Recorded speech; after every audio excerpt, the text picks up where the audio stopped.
Mike Bond of MMA Junkie and USA Today here with UFC Fight Night 77's Chas Skelly. Chas, it's been a little bit of a break for you. Going back to February for your last fight, I mean, anything must seem like a long break after what you did, that quick turnaround. But what's it like kind of sitting on the sidelines for a bit longer than usual? Oh, okay. Yeah, I mean, I don't like to sit on the sidelines that long. I like to stay active, but every time you get a break like that, I mean, if you can sharpen your skills and just work a lot of technique, keep your body healthy, I mean, it's never a bad thing. So, I like to stay active. I like to keep my weight down and stay in shape. But if you get the opportunity to just work the things that you need to improve, then, that's a good thing. So just take the positive out of it as opposed to the negative. Yeah, and I mean, you're going to hold that record possibly forever of, the quickest turnaround in UFC history and getting the wins. What did that do just for, your profile and kind of getting yourself out there to the UFC fans? Because there's so many fighters on this roster, and, something like that can immediately kind of connect you to people and get them to realize you. Is that kind of something you noticed after you made that quick turnaround?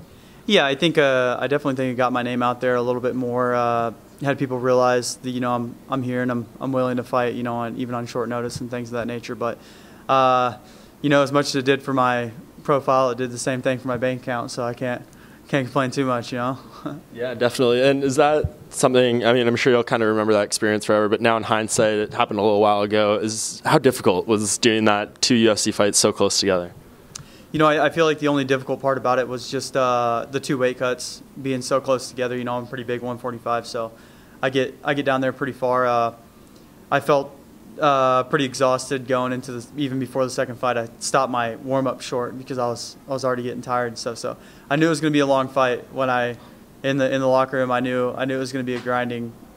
I was looking for a finish. I was hoping I could finish him, but I figured it was going to be a grinding, 15-minute exhausting fight. So, it is what it is. I'm glad I got through it, and I'm just ready to move on. Yeah, definitely. And in the Soriano fight, I believe you set the featherweight record for most submission attempts ever in a fight. Obviously, you didn't get to put him away with that, but does that record mean anything to you? I mean, it seems like you're putting yourself in the books a little bit here. Yeah, it means I'm not finishing submissions well enough. No, I mean, when I was looking to hit those chokes and things of that nature, my arms were just so gassed out.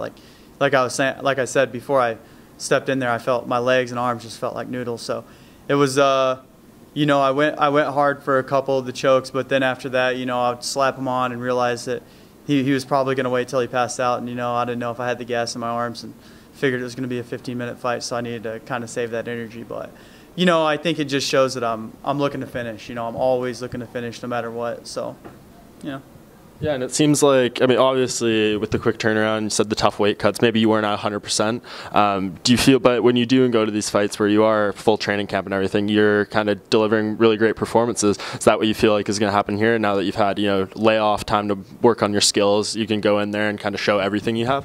Yeah, absolutely. This will be the first full fight camp I've had in the UFC. Where I've had a whole camp to prepare. And I think it'll really show in my performance. I plan to go out there and put on a good show.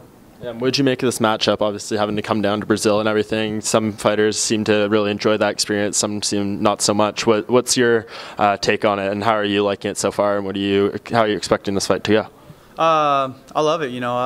Fighting in Brazil has always been a kind of a bucket list thing of mine, so I look forward to it, and I'm having a good time being here. I'm going to stay an extra week after the fights, party a little bit here in Brazil. But as far as, being here, I think I look forward to the animosity of the crowd. I think these guys are passionate about their fighters, so I look forward to going out there, getting booed, and silencing the crowd. That's what I live for. Yeah, absolutely. And where do you feel you fit into this featherweight division? Obviously, next month is a huge month for the weight class with the title fight, and then Mendes and Faber, and got Max Holloway and Stevens fighting. How far away do you think you are from that joining that kind of group of names and being able to compete against those guys?